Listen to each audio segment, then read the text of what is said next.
we'll go ahead and call our meeting to order. Madam Clerk, would you call the roll, please? Yes, ma'am. Here. Yes, ma'am. Welcome to our Thursday, February 16, 2023 Roanoke County School Board meeting. If I could have everyone stand for the Pledge of Allegiance.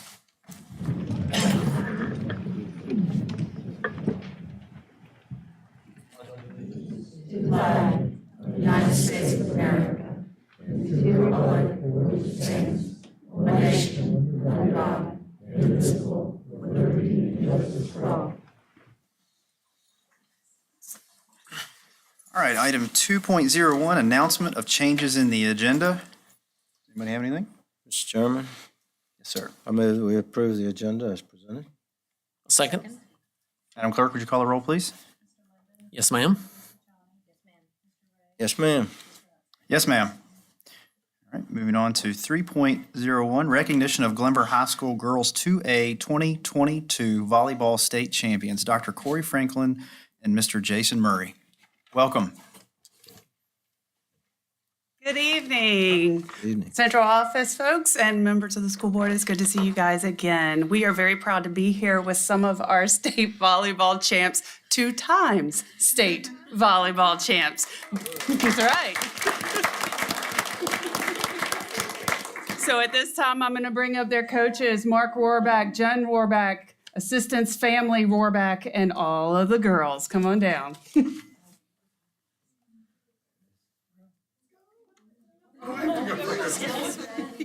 Brett? Tag, you're it. Tag on it. School board? How's everybody doing tonight? Right?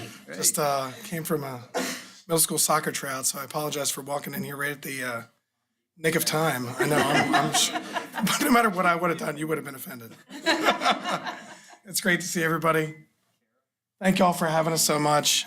Just wanted to take a moment to once again congratulate the rest of the coaches and the players that could make it tonight, and of course all the rest of the girls that are active and at different practices tonight and that couldn't make it over to see y'all. I know they wanted to be here, but they're busy kids. They're great students. They're great athletes, and luckily we had some of the girls that could come over here to represent their team. Not sure how much you guys know about our season, but not only did we win our second straight state championship, but this group of athletes was also able to put together an undefeated season. And along with putting together an undefeated season for the entire season of the 26 matches we played, they did not lose even a set in the postseason, and they only lost 1 set for the entire season as a team. It's by far the best record from a set standpoint that we've ever had at Glenver, as this group of seniors, led us to another state title and just showed complete dominance this year at the 2A level. So really, really proud of them for all their hard work and effort. And just thanks again to everybody for having us over here to recognize this amazing group of athletes. Max Preps had them ranked #1 overall. In the entire state out of all classes. This Wow, group right out here. of all classes, that's impressive.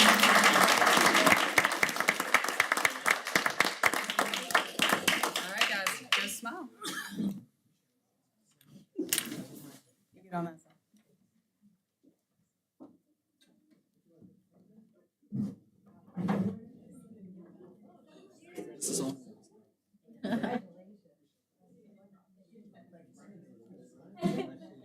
I'm just gonna ask everybody to take photos too, so this is your opportunity. I'll let you cut out.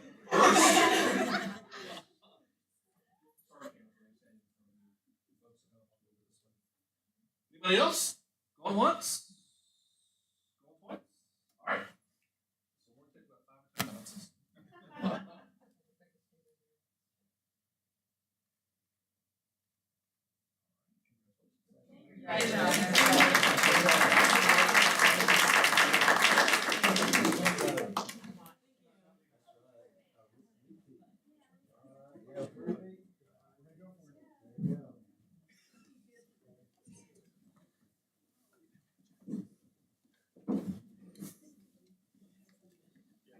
I got it. Mr. Linden, would you like to make a few comments? team? Sure. Yeah. Congratulations. I did have an opportunity to come watch the state finals. That was the only game I made, but you guys, very impressive. It was, it seemed like no doubt from the start, I think. And I'm not sure, was the final kill of the last match, is she here? I don't remember who that was. That was Sid. She's got regional track tomorrow, so she's still working on her final preparations for that. Gotcha. Very emphatic kill there to end that state championship. But congratulations. Well done. Congratulations. Well, I have a daughter who plays volleyball, so I understand the passion, the commitment, and the time. Actually, tomorrow we're heading up to DC. Anybody going to Capital tournament? No, you guys aren't? No, anybody on travel team? Yeah, they all Yeah, are, but we have the weekend off. You have the weekend off? Okay. A lot of us are playing next week. Okay. But it takes a lot of effort postseason, during season. And it was really exciting to watch you guys play. I watched a bunch of you play throughout the season because we're over at Hidden Valley and we actually scrimmaged each other in the beginning.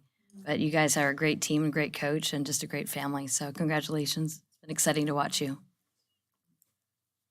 Thank you, Mr. Chairman. It's tough to win the first time and then a repeat. That is awesome. And I seem like I heard somebody say something, three-peat? Is that in the making next? But anyway, congratulations. All of you come together as a team and work together, and that's what it's all about. And you'll carry those teamwork skills on with you for the rest of your life. So congratulations. Congratulations. What I love about this is it's a family ordeal. Like, the Roarbracks bring their children, as you can see, and they're out there helping. And it's just a really cool thing to see. The things that you're doing for these girls are way beyond just teaching them a sport. And I kept hearing, you got to come out and watch the team. You got to come out and watch the team. So I came out to one game, and then I was hooked. And then I started going to every game that I could possibly go to. And I will say, Ms. Griffith, there's no way that I could defend those hard spikes that you were slamming. It was very enjoyable to watch that. So congratulations, ladies. You've done an excellent job. And coaches, love you guys. Thank you for everything that you do. Moving on to 3.02, School Spotlight, Glenver High School. Dr. Corey Franklin. It's the Glenver Show tonight. Okay, there are so many things that we're proud of at Glenver. Aside from our sports, we have a robust theater program. In case you haven't been out, we have, thank you. We have a spring play coming up. We also have a spring musical coming up, The Little Mermaid. They had to do 2 castings. We had so many people come out for the musical that we have to do 2 different shows with 2 different sets of castings. But we do want to recognize 2 programs tonight. The first one is, I'm going to bring up Miss Wendy Stone, Mr. Swanson, and students to talk about a history project that they're working on.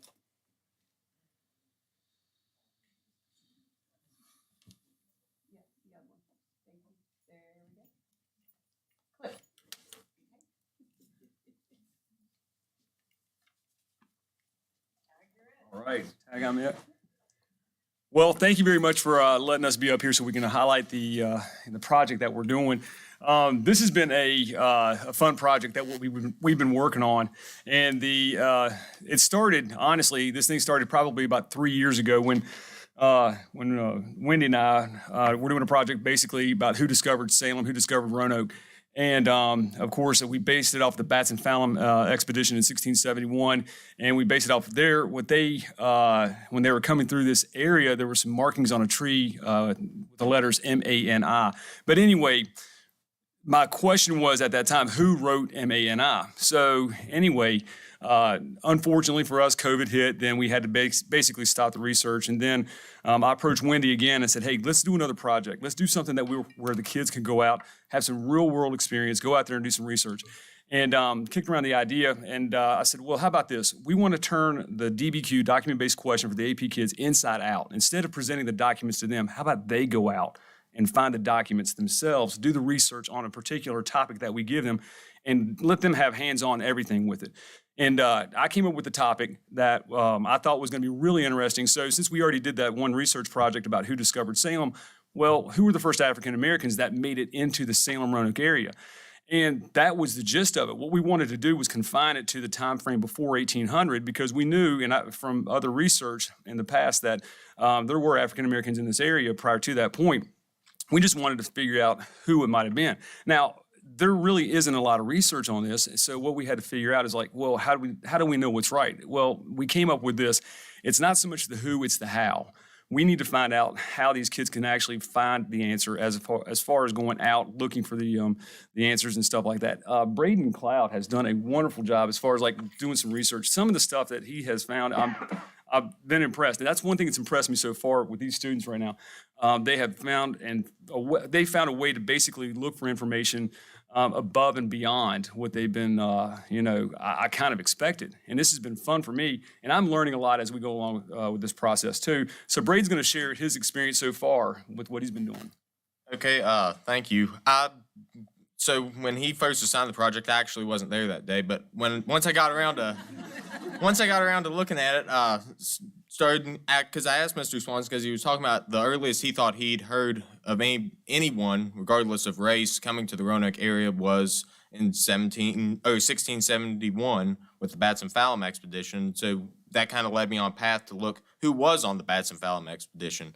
It was Robert Batson Thomas Fallum, and they brought other people with them, an Indian named Paracute and a servant named Jack Neeson. And so far, I haven't really been able to find much about him regarding his race. I do know that he came to this area and he was a servant of the guy who led the expedition, who funded it, Abraham Wood, and kind of was the sponsor of what. But that was kind of a dead end for me, so I decided I'd go on ahead and search later into the settlement of like the Roanoke area. So I read this book called didn't read the book. I looked at a lot of the pages. I didn't read the whole book. Well, no, the book is this thick. I'm not kidding. It's this thick. It's a big book. I didn't read the whole book, but I did read the sections that were important and valid for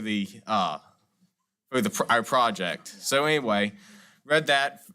Figured out that the first people who came to this area and settled, at least documented, were in between 1740 and 1742. In fact, in that book, it says that no less than 50, or no more than 50 families were south of the James River up at like Buchanan area. South of there were no more than 50 families south of there in 1742.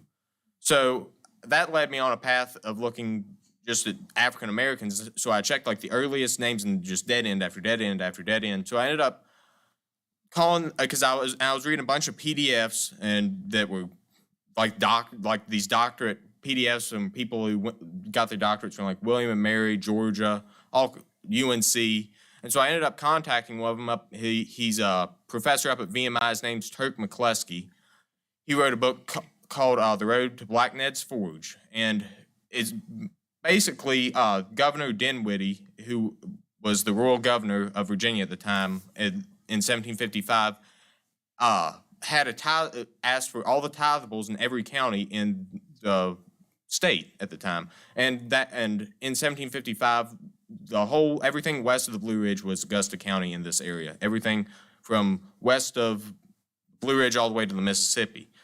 So I looked at that, but unfortunately that was destroyed, but it was in the state record that it was kept, all the people in Augusta County. So this Turk McCleskey, he compiled a list of all the people he could find in state records who were mentioned in Augusta County records of being black or African American or of at least mixed descent. And so from there, I was able to narrow down, hey, most of them, because like I said, Augusta County was an extremely large area at the time. So I was able to say the vast majority of them were not around here. There were two, maybe possibly three people who were slave owners in this area prior to 1755. One of them being Joseph Love. He settled here in late 1744, and the first mention of him having slaves was in 1750 when he accused one of his slaves of stealing sundry just assorted goods and giving them to William Carvin. And that was the first mention of his slaves. And ironically, William Carvin was the other slave owner in this area early on. And Were you able to find out anything else as far as anybody else that you contacted by way of authors and things like oh that? yeah, I contacted I can't remember his name. He is a professor at Utah State University. In fact, I think he's like an emeritus or whatever. I don't know how to say that word, but anyway, but That's good because, you know, that's set up for like Emily and but yeah. Caroline to do their research. Why don't you share Yeah, your y'all part, go what on you've been ahead. able to do so far as your research is concerned. So we basically went on our hunt together because we started at the Virginia room. We got a lot of information there. We spent many hours of different Saturdays there getting a lot of information. And some of it led us down a rabbit hole. Others were, Like just complete dead ends. yeah. We went to like a few different libraries. We went to a few different museums. Yeah. We searched through lots of books, lots of records. What happened on the Veterans Day? Oh my gosh. We went to like downtown Roanoke to like go to like the Virginia room, and all the roads were closed. It was so we the had to, day of like- the Veterans Day parade. Yeah. So we had to like drive all the way. I don't even know how. We where drove around to. for like 20 minutes Yeah. trying to find a spot to park and Yeah. had to walk at least 2 miles. Yeah. What they've done is they've learned that they were in the Veterans Day parade and didn't realize they were in the Veterans Day parade until they were actually in the midst of it while doing the research for this particular project. So, you know, So at this point, we are waiting to unveil the answer. Each one of them will have their own answer. They will write a paper, they will turn the paper in, and then the final step will be to defend their position to their class. So they've gone into it as a big group activity. They've then branched off as individuals. And now they are hypothesizing, what do they think happened? So it'll give them the opportunity not only to research, but also to be able to get that process of defending and being able to back up their own answers the same way you would do for the AP test, as well as when they go off to college or beyond for master's level and their PhD. So that's where we are. Fantastic. That's awesome.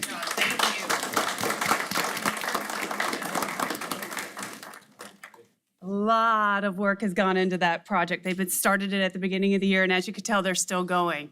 So the final thing I want to present is Mr. Charlie Filer.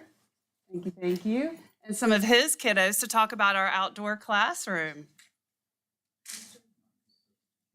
The clicker.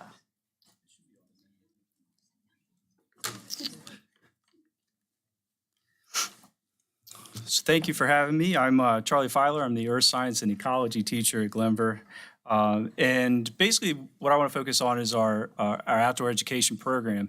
And Glenver has a unique distinction. We're one of only 9 high schools in the entire Commonwealth recognized by the Department of Wildlife Resources as a Virginia Naturally School.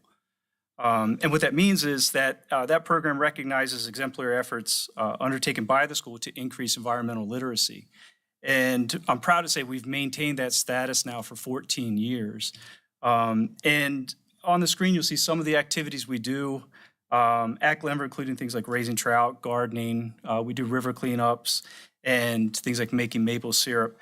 But the crowning achievement of our program has to be GBs. And for the last 5 years, we've maintained beehives on our campus. And we've used the products from those beehives to raise money, not only to maintain the program, but to be able to provide scholarships for our students. And this year alone, we've had over 50 students participate in GBs. We've logged over 300 hours of community service. And I'm proud to say that we're going to be giving away 6 $1,000 scholarships this year. So that instead of me standing up here talking about it, I figured I'd bring up my students here. So we got Jacob and Grace and talk about how the program's affected them. Hi, I'm Grayson. I've been doing GB since my sophomore year, and during my time with GBs, I've been able to learn new skills and knowledge like how to create foundations for the beehives, and that bees make up 15 billion in crop value in the United States each year. My peers and I have also earned over 300 service hours in just this school year alone. I am a contestant for a $1,000 GB scholarship to be able to continue my education. In addition to making honey lip balm and other cool products, I have been able to attend several farmers markets, clubs, and gatherings to teach others about GBs and to sell products. This has allowed me to grow both as a person and as a student, giving me the confidence to be able to talk to people and respond to a variety of questions. Overall, I'm so grateful that GBs has given me countless opportunities and will continue to give students those opportunities for years to come. Thank you. Hi, how's it going? My name's Jacob Sneed. I'm also a senior. I've been doing GB since I was a sophomore, and at first I really just did it because, it was the COVID year, and that was really the only thing that was operating in any capacity, so I figured I'd just try it out, and I sort of became hooked instantly. Like, one of the things that got me really interested in the program was just kind of, you're able to see every step of the process, your first day, you're really just kind of labeling and bottling honey, but soon you're working, you're overseeing every step of the honey manufacturing process except for making the honey. The bees do that, but soon you're really high up and going in the hives, which is one of my favorite things to do, even though I've only done it a handful of times. But GBs also provides you with very valuable hands-on and practical experiences. It can be more than it seems. It's business skills, marketing. I've designed some labels for some of our products, graphic design. The woodshop kids help us out sometimes. And it's public speaking too, like today. And we go to the farmers markets at Botetourt and Old Salem days, like Grayson was saying. And there, it's very hands-off for Filer. It's very student-driven in the sense that it's the students that are trying to reel in the customers. And so I think that's one of the great things about GBs. And it also, as Filer was saying, one of the things that I think GBs is most proud of is that we're able to take all the money that we make from selling our products and put it back into the program and for scholarships for the seniors. So, for that reason, I really think it's a great thing for students to try out.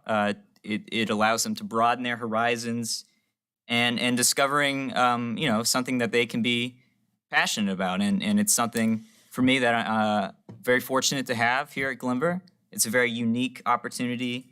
And I found something that I want to continue in college and really probably for the rest of my life in some extent. So that's GBs.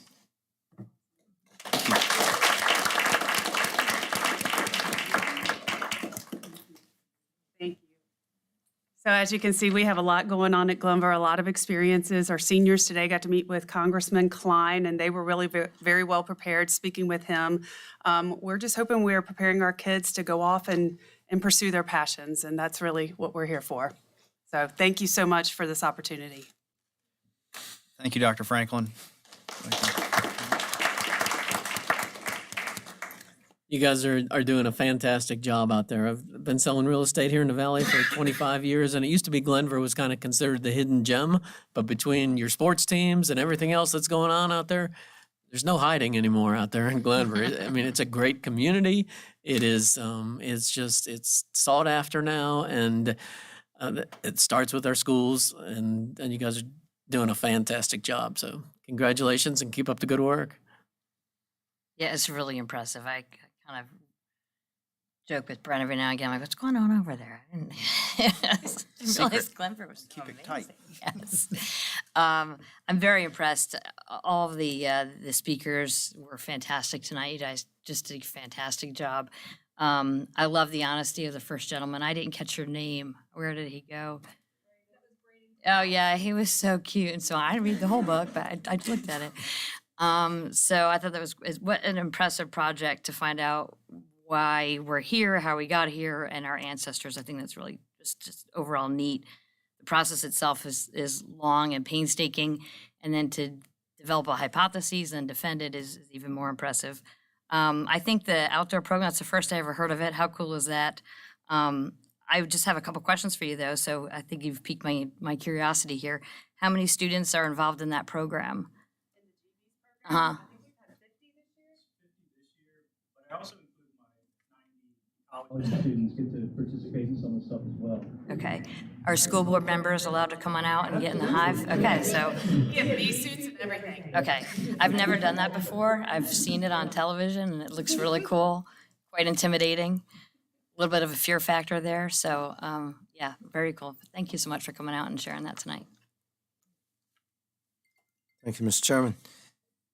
You know, to research where you came from and what happened here, it's not enough that students, and it really impresses me how excited you were about doing that research and really finding out where did we come, how did Roanoke get started? What, you know, whoever asks these questions anymore, just assume that it happened. And it's really, it's great that y'all would be researching this. And I must admit, at the science fair on Saturday, the judges, which, we got Trying to silence my watch. that must be an order for y'all or something maybe. But the lip balm, big hit.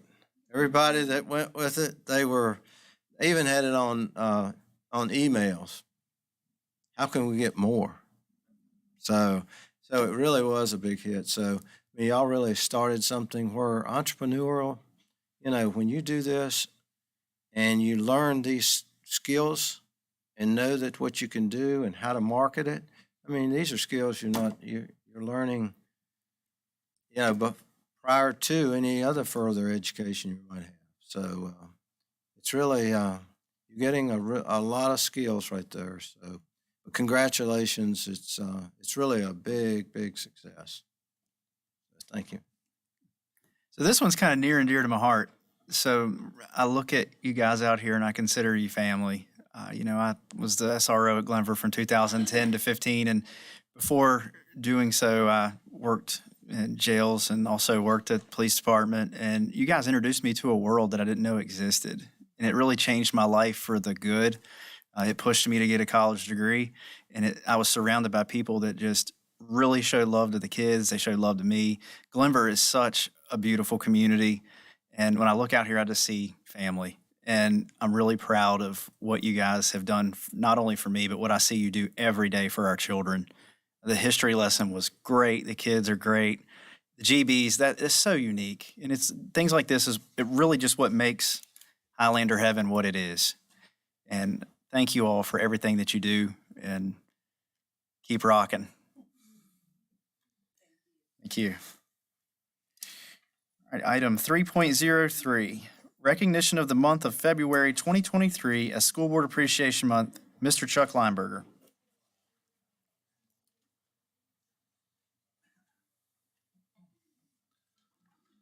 Thank you, Mr. Chairman and board members. I have to follow that.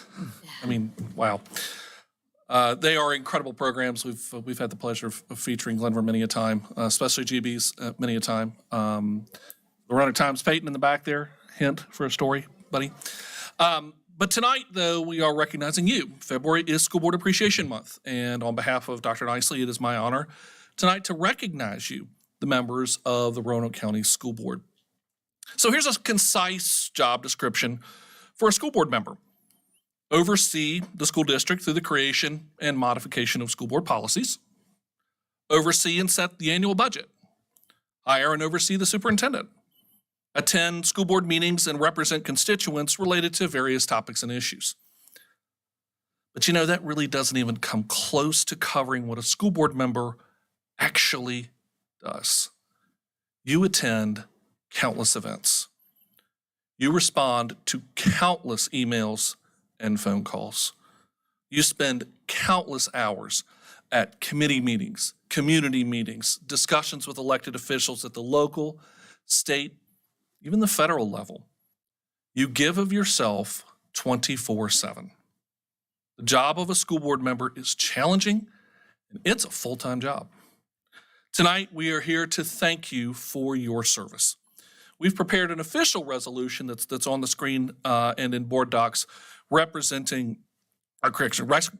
February as School Board Appreciation Month, and we do ask for your approval of this resolution at this time. That does require a motion on That's behalf of the what I board, was getting yes. ready to look over to somebody and say, Now, do I hear a Mr. motion? Chairman, I recommend that the resolution be approved. I'll second. Madam Clerk, the roll, please. Yes, ma'am. Yes, ma'am. Yes, ma'am. Yes, ma'am. Thank you, Mr. Chairman. Again, we thank you for your service to the students, staff, and parents of Roanoke County Public Schools, and I actually do have an official certificate for each of you. Thank you, sir. Appreciate you. Mr. Greenway.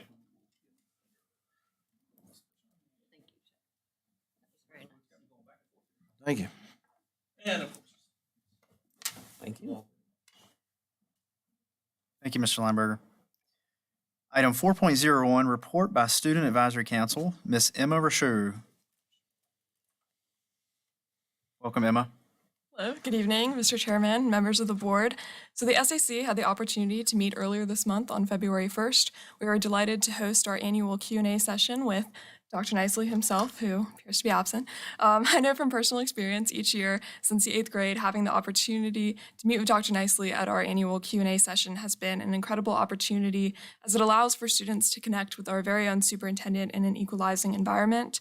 Furthermore, I can speak for each of our members when I say that having the opportunity to speak with Dr. Nicely about student-driven issues, questions, and concerns creates an inclusive atmosphere of student voice, which is taken back by each and every SAC member to their own schools, as well as by Dr. Nicely, who we see integrate and facilitate our very ideas as the school year goes on and on to the next, which is extremely encouraging to our students as they know their voices are being heard. This year, students' questions varied to expand across all walks of Dr. Nicely's life. Some main points of discussion of the evening outside of Dr. Nicely's teaching and educational journey included student safety drills, such as that of the tornado drill, educational paths and facilitation of Roanoke County Public School students, including the newest Opportunity Ready certification, Burton Center opportunities and funding, as well as discussion concerning resources such as ChatGPT and the students' takes on the issue. Although it is because of this that tonight I do not necessarily have one specific point of student input, as the SAC was lucky enough to have an entire meeting solely as a forum for student voice and discussion, instilling the purpose of the SAC as the connection between the students and the administration of Roanoke County Public Schools. Though, as we nearly enter March, we as the SAC are looking forward to our Student Leadership Conference in April, which each of you will be formally invited to, maintaining the goal of the SAC and bringing about similar discussions between that of the SAC and Dr. Nicely to each of you across the students within your own districts. As always, I thank each of you for the support of your SAC and providing us with the opportunity for discussion amongst our school's administration. Thank you. Emma, do you have the date on that? Yes, it is April 28th. Sorry, I missed that. Thank you, Emma, for everything you do for our students and for our community. Item 5.01, public hearing on the 2023-2024 school budget. So now, if anyone would like to speak in regards to the proposed budget, now would be the time.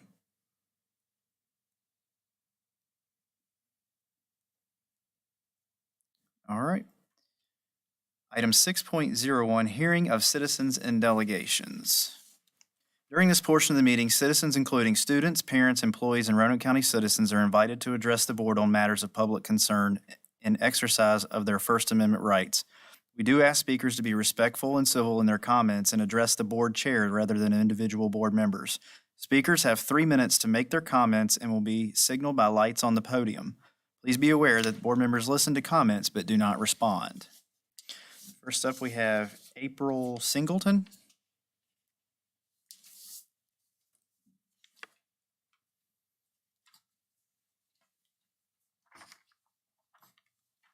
Mr. Chairman and members of the board, thank you for allowing me to speak to you this evening. My name is April Singleton, and I reside at 6615 Woodhaven Road. As a mother of a former Northside graduate, current Northside Middle School student, and 2 current Glen Cove Elementary students, I'm here to inform you that the safety at the middle school is of grave concern, and I feel their staff is in need of assistance. In January, my son was confronted by students who blocked him in desks and blocked a door so another child could repeatedly punch him in the head. On January 17th, I sent an email to the Speak Up email box stating the situation and concerns of other parents. I also warned parents on social media to tell their children to not be alone. I only received an automated response from the Speak Up email box. Meeting with the principal and SRO a week after the incident, The principal scolded me for talking about it on social media. He in turn asked my son why he did not come forth 3 weeks prior when the same group followed him to his bus. My social media post resulted in multiple responses and direct messages from 2 parents of current students, which revealed similar stories and concern for our children. Those posts have been deleted. I did not delete them, nor was I notified that they were reported as offensive. During this experience, I was also told by staff that some parents and students don't care or make poor decisions. The Code of Conduct is acknowledged every year, and the Code of Virginia states roles of the parents, the students, and the principal. Referring to Code of Virginia 22.1-279.3 regarding parental responsibility and involvement requirements, Section A states that each parent of a student enrolled in a public school has the duty to assist the school in enforcing the standards of student conduct and compulsory school attendance in order that education may be conducted in an atmosphere free of disruption and threat to persons or property. And supportive of individual rights. Section D states that the school principal may request the student's parents to meet with the principal or designee to review the school board's standards of student conduct and for the parents to participate with the school in disciplining the student and maintaining order to ensure the student's compliance. The code gives us no sense of security if it's not enforced. My student asked me to inform you that fights are occurring in the unmonitored bathrooms and in areas where the children are aware that there is no camera coverage. He witnessed 2 fights yesterday. One occurred in the bathroom and one on the bus lot. These occurrences are gaining frequency and can no longer be downplayed nor ignored. The victims can't be reprimanded when they have already received a beating at the hand of their peers. I hospitalized 1 child due to the torment inflicted by bullying at Northside schools. I cannot go through that again, nor do I wish that on any other Northside family. We do not want to appear in the national news or lose another child to violence inflicted at school. Hold assemblies like the schools used to do. Explain clearly what can happen to the victims, their families, and the offenders. Create peer groups and have more clubs. Employ volunteers to monitor halls, provide training to staff. Answer the speak up emails so children and families and their friends have a whistleblower tool to speak without fear of retaliation. Show us that our children and community can feel secure and take back control of the school from the children. Thank you for allowing me to speak. Ma'am. Next is Ashley Gilliams.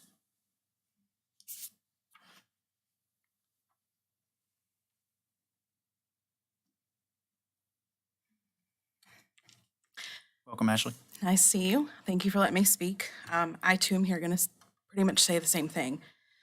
I'm here now to bring to you the attention of the safety at the school for my daughter and for all the other students that are at Northside Middle School.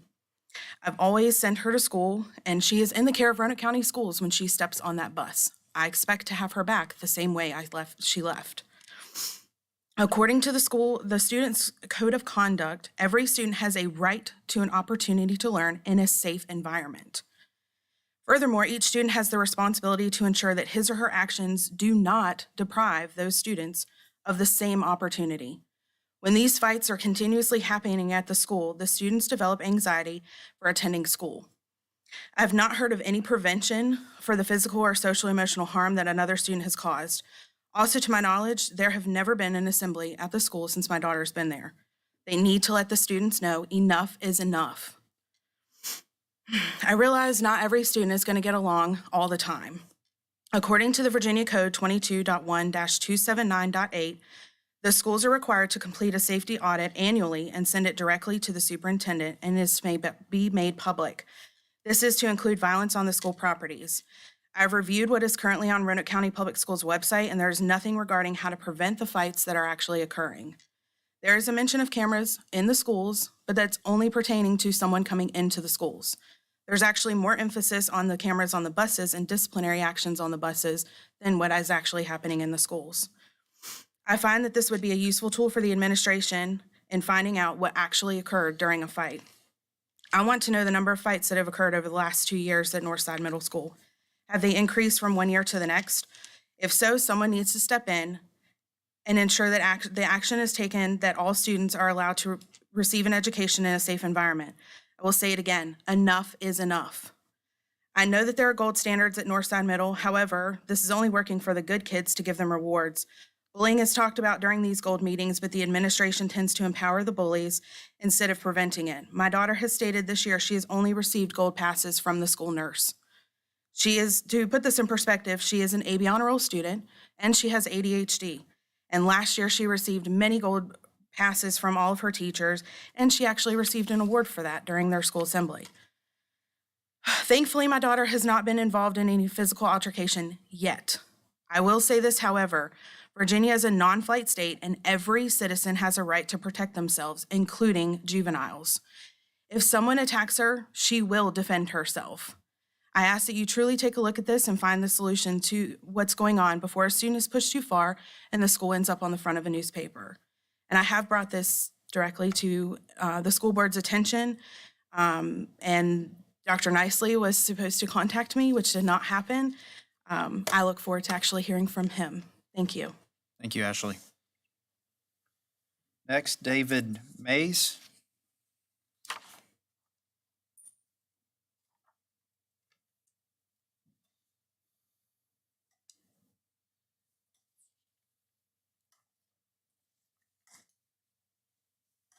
Welcome, Mr. Mays. Thank you, sir. Mr. Chair, members of the board, I didn't decide till the last minute that I was going to come up and talk to y'all, but I'll give you the history. I'm her father. For 35 years, I was in law enforcement. For 15 of those years, I was a school resource officer. For several of those years, I think 11, I was the supervisor of the school resource officers. I worked in elementary schools, I worked in middle schools, and I worked in high schools. And the things I've been hearing about that are going on in this school, they really bother me. I've seen kids that have taken their own lives. I've seen kids that have crashed in motor vehicle accidents. And I've unfortunately been involved in a brother that accidentally shot his brother.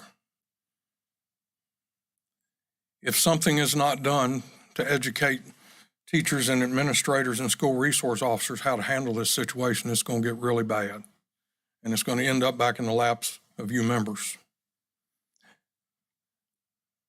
I've been involved in my school system, if you haven't figured it out, and I think you know me, it's Bedford County. And they've been involved in some lawsuits. And it's not fun. I was named on several lawsuits because I was the sergeant when that officer at Liberty High School got involved with a student, and I was named on that lawsuit. It's not a fun situation to be in. And the first lady that talked, it's just a situation involving her son. The school resource officer gave her some bad advice. And I don't want my granddaughter to get in a situation where she doesn't want to go to school any more than she doesn't want to go to school now. She's apprehensive about going to school, and she loved school until this year. And when a child is in fear that she's going to get hit, that she's going to be assaulted, that she's going to be bullied, they're not going to learn. And I think you need to look at your motto, opportunity ready. And if every child doesn't feel like that they're ready for every opportunity that this school system has to offer, you're losing them. When I went to DARE training several years ago when I worked for the Roanoke City Police Department, there's 3 modes of teaching. There's kinesthetic, there's auditory, and there's visual. And if you're not teaching in those 3 modes, you're losing at least 2/3 of your student body.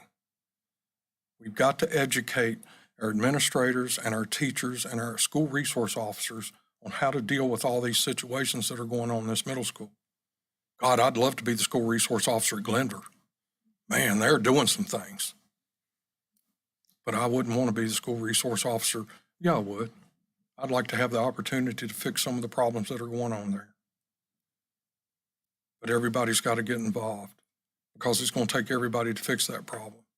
And we got to quit worrying about race. We got to quit worrying about gender. We need to start worrying about the issues that are going on and fix them one at a time. But I don't want anything to happen to my granddaughter or any other child there, because if something happens, I'll be back and I'm not going to be real happy because I'm going to that school first. please do something to fix this problem. Get involved, go to that school, and don't make an announcement, just show up. Please find out what's going on and do something to fix the problem, because it's there. Thank you for sir. for your time. Next, Miss Abigail Tubert.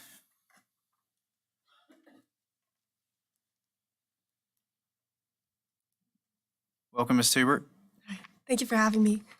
My name is Abigail Tubert. I'm a sophomore at Glenver High School. I'm here to speak about an incident that occurred on February 14th. During my lunch break, I went to the bathroom, and while I was in a stall, I noticed someone walked by, slowed down, and was attempting to look through the crack in the door. I was finishing up at the time, so I walked out of the stall and noticed it was a transgender boy in my school, male to female. As I walked out of the stall, he walked into the corner and got on his phone. There were multiple empty stalls, yet he continued to stand there as I washed and dried my hands. I wasn't sure if he was staring at me or trying to video me, but at that point I was uncomfortable with the entire situation. When I walked out of the bathroom, he was still there. As I headed back to lunch, I decided to ask around and found out that not only had this happened to multiple other girls in the bathroom, but he had also allegedly sexually harassed a 9th grader who recently transferred to Glenver. I've tried to get these girls to come forward, but most of them are afraid to do so and fear that they might be committing a hate crime towards the transgender community. I've reported this incident to the Dean of Students, and the most that she's done is given me a key to the private bathrooms. After thinking about the situation and talking with my parents, I decided it was best to give the key back. If their solution is to help one girl instead of everyone, why should I be that girl? Neither the principal nor assistant principal have reached out to address this situation with me, and I do not believe my school will take further action. I stand before you today with multiple solutions that could be considered. 1, always have a female staff member in the women's bathrooms to make sure that we are not being harassed, assaulted, or recorded. 2, offer every single girl a key to the private bathrooms. And last, but certainly not least, stop basing bathroom use on gender and start basing it on anatomy. Simply label the bathroom as penis and vagina. Do not use male or female or little stick figures that have dresses and pants. This creates a middle ground for both transgender and cisgender people. It wouldn't matter if you identified as a cat, dog, unicorn, male, or female. You would use the bathroom simply based on your anatomy. I truly believe that this opportunity for Roanoke County could lead way for other communities in finding a middle ground for all. I hope that you will take these solutions into consideration as you move forward with what to do in this situation.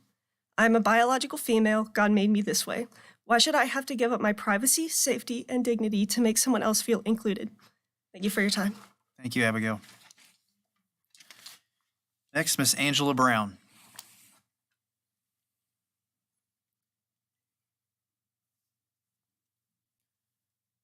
Welcome, Mrs. Brown. Hello, my name is Angela Brown. I have 3 kids in Roanoke County Schools. One is here to fulfill an EGLE requirement, and I just want to take a moment just to say thank you. I'm not supposed to direct you, directly, but thank you, Mr. Hudson, for helping him with his interview to earn this badge. The reason why I chose to come here and speak tonight is something that has been weighing heavy on my heart for about a year now. A lot of policy changes have been made for good in regards to cruelly targeting students. We've seen a division and backlash these past few years, and it has entered our schools. All students deserve the right to their own opinion, to be able to freely express without fear of backlash, bullying, and intimidation. Coming from family and military, we do not take this lightly. My husband and I have always stressed this with our children. Our wonderful freedom of speech growing up, my dad, the Marine, would say, I fought for you to have the right to disagree with me. As I said, strides have been made, but I would like to request a policy change that draws a clear line on what is acceptable and unacceptable behavior in the classroom. I think most people would agree that using a video of a current student in a critical way or making a public example of a student in a negative light, whether that be by sharing a speech or anything of this nature for use as basis of a class assignment, is wrong. Many may even wonder why that would need to be added to a policy. It seems pretty common sense. This could be humiliating for the student at the hands of those who are supposed to be protecting them. However, here I am, requesting that this be added to the Roanoke County Code of Conduct for your staff.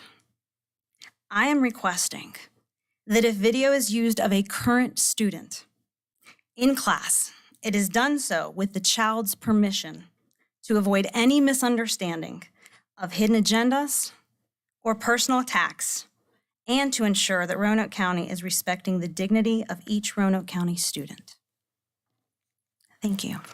Thank you, Ms. Brown.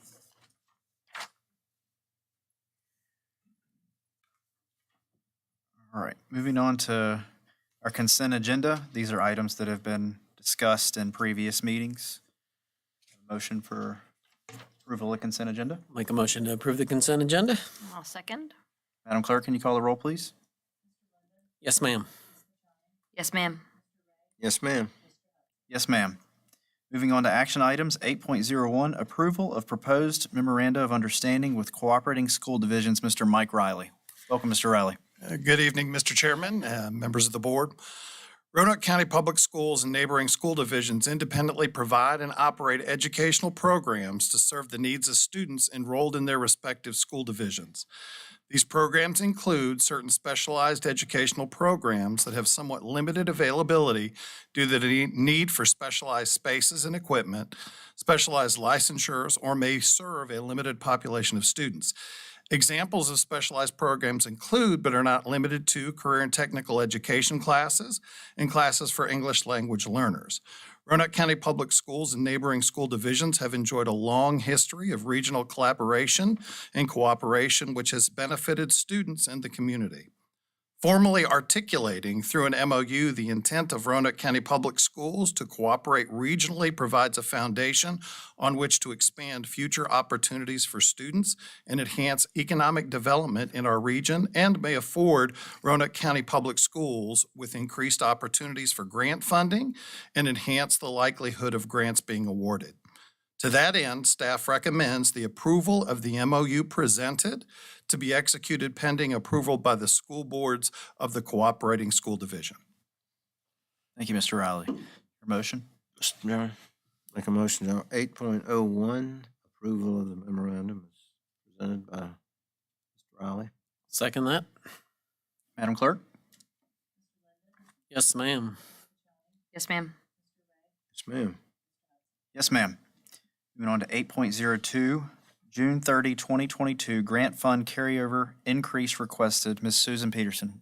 Welcome, Ms. Peterson. Thank you. Good evening, Mr. Chairman and members of the board. As you know, the law requires the county to appropriate funds to the school division so that we can use them. At the end of the fiscal year, we go through a formal process requesting the county to make the appropriation of carryover funds.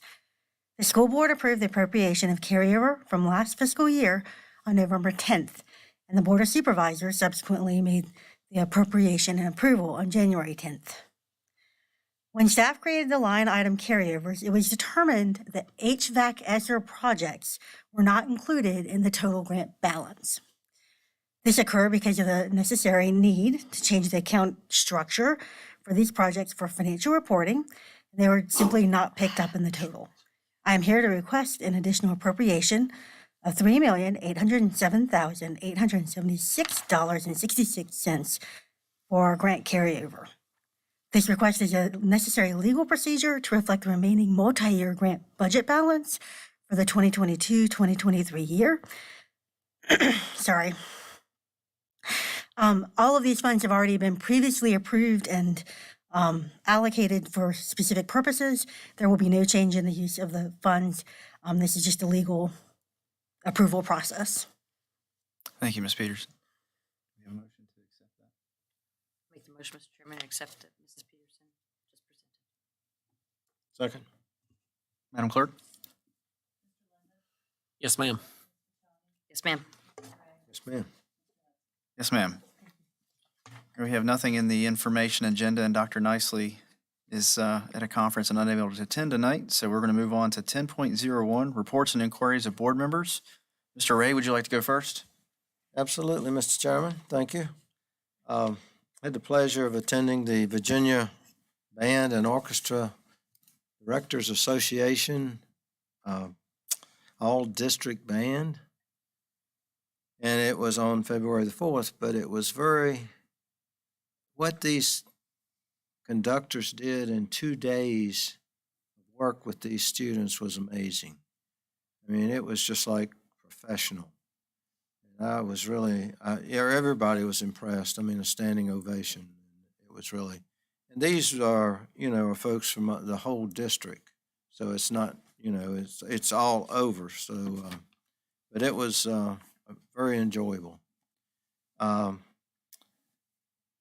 As I mentioned earlier about the science fair, that was very well attended. It's a great, if you've never been, or you've never been to these science fairs. Tammy Sands did a great job with these, preparing it, organizing it, getting it together, get all the judges, getting everyone there, and it was so well run, and we really had some great projects, and it's just amazing that what these kids do, and what they can come up. And I mean, these are the future kids that are going to cure diseases. They're going to make all kinds of inroads into our future, and this was amazing. So, and that was this past Saturday. Also, our kids attend the governor's school. They have their projects, and that was the Saturday before, and it was at Patrick Henry High School, and you couldn't even move. I mean, it was so well attended.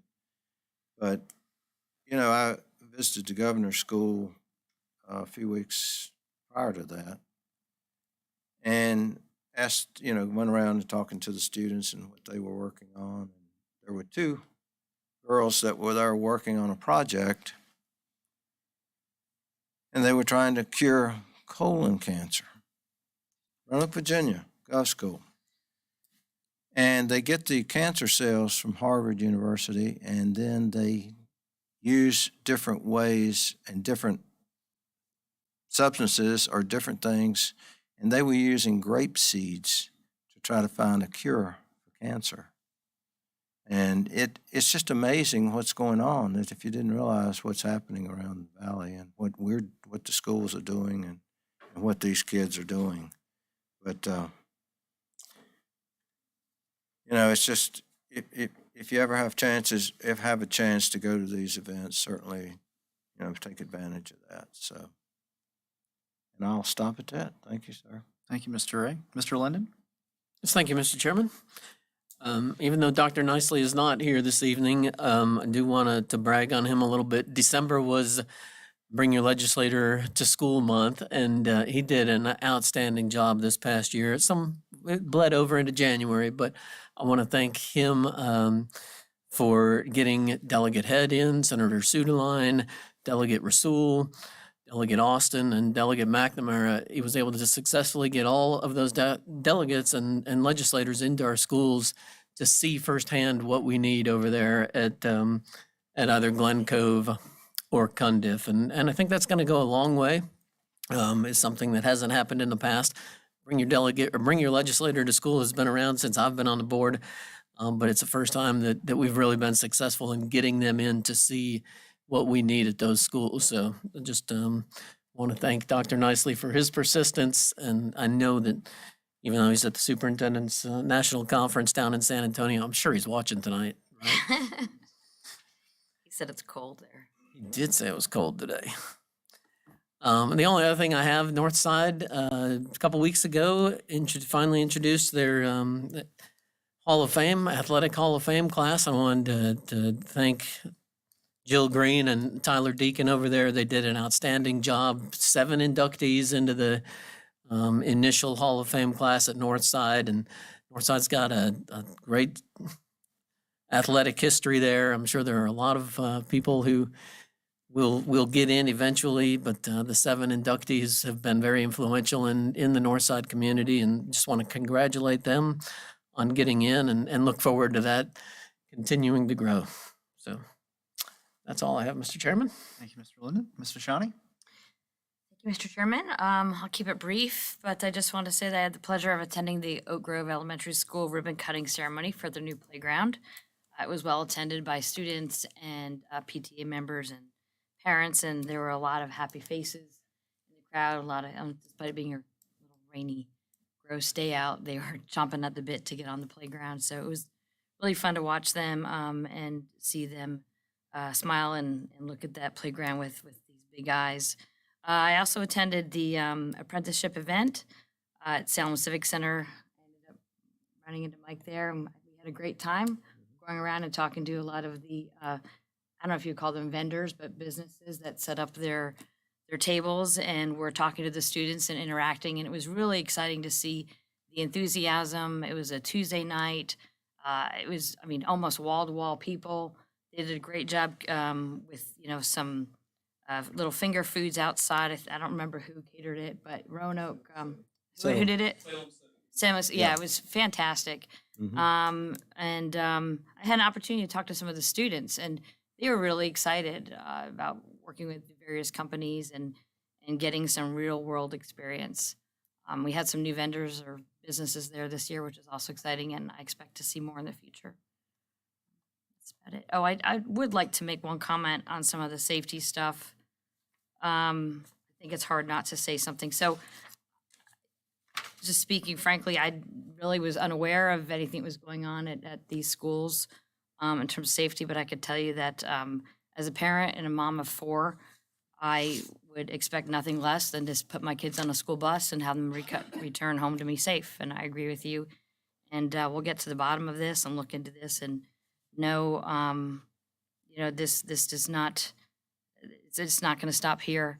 We're going to make sure that we get to the bottom of it and find out what's going on and making sure that our kids are the absolute safest when they go to school. So thank you for your comments. And I know that's tough to come out here and speak about these things, especially when it's your kid that's getting bullied. And social media today, things that are said on there, people are just these keyboard warriors, and they don't understand that words hurt. And it's hard for parents to stand up and fight for their kids. But when they're doing that and they're actively coming to a school board meeting, we know we have an issue and it needs to be addressed. So thank you for coming out tonight. Thank you, Ms. Vashani. To reiterate that, some concerns, some concerning information was brought to our attention tonight, and we'll be looking into these issues to ensure the safety of all of our students. There are layers in place that are supposed to prevent these types of incidents from occurring, and there may be a problem there, so we will look to address that. Like Mr. Linden said, we've been working really hard on the Burton project and also Glen Cove and W. Cundiff. Been meeting with some board of supervisors, and we're trying to get the funding right for that. So we're going to keep working hard, push that forward, and hopefully get to Burton really soon. I had the honor of attending the Northside High School Hall of Fame. It was a great event.